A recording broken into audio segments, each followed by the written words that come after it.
para manawagan na ipasuspende ang K-12. Kailangan po natin ipakita na marami tayo dito na nanawagan na ipasuspend ang K-12 para mapakinggan po tayo ng Korte Suprema at ni Presidente Aquino. Ito ang naging panghihimok ni Senator Antonio Trillanes IV sa mga Pilipino, mga kapwa magulang, maging mga guro at iba pang naniniwalang hindi handa ang ating bansa sa K-12 program. Kanina, magkasamang pumunta sa Korte Suprema ang senador, grupo ng Magdalo at K-12 Coalition upang magsampa ng petisyon at hilingin sa kataas-taasang hukuman ang agarang pagpapatigil ng Republic Act 1053, mas kilala bilang K-12 law. Sa ilalim ng batas na ito, magdaragdag ng 2 taon sa high school, bagay na hindi pinaniniwalaan ng grupo dahil sa kakulangan umano ng kahandaan ng bansa para dito. Para kasi sa coalition, hindi dapat kailangang tumaya sa isang programang hindi pa subok at walang kahandaang ipatupad. Yung sinasabi nilang argument para raw maka-keep up tayo sa global standards. No? At saka dahil daw tayo na lang ang Asian country na 10-year ang basic education program.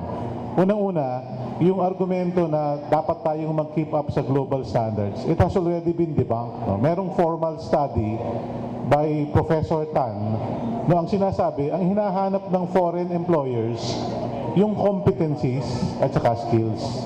Hindi nila tinitignan na, 12 years ba yung high school mo o 10 years? Wala namang ganun eh. Itong pagpunta ho namin sa Supreme Court, this seeks an immediate relief from what will be a troublesome scenario kapag in-implement po yung K-12. And we have a very compelling, immediate debate that we need to resolve. Di ba ang K-12 seeks to provide a long-term advantage, an advantage which we will not yet see. Yet, the impact, the disadvantages, the drawbacks, and the clear and present danger of an ill-prepared program taking off next year are very clear. Isite natin ulit for the sake of brevity. Displacement of students, thousands of students, thousands of teachers and non-teaching personnel. Pahirap po yan sa bulsa ng mga ng ating mga magulang, and all the other concomitant problems.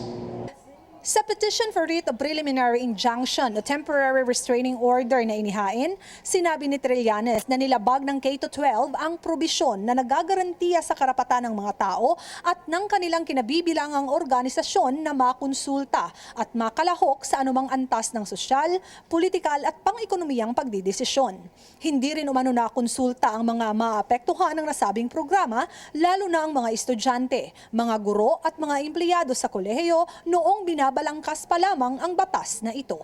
Dito po sa mga violate na constitutional provisions, una-una po dito ay yung lack of consultation dahil alam niyo po, bago pa naisa batas itong K-12 law, ito po ay in-implement na ng Department of Education.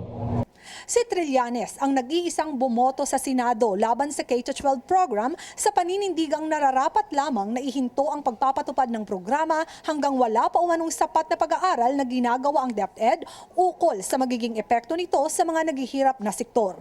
Kasama kasi sa mga nagsasabing epekto ng K-12 ay ang pagkakatanggal sa trabaho ng maraming guro at iba pang mga empleyado sa mga pribadong paaralan at kolehiyo.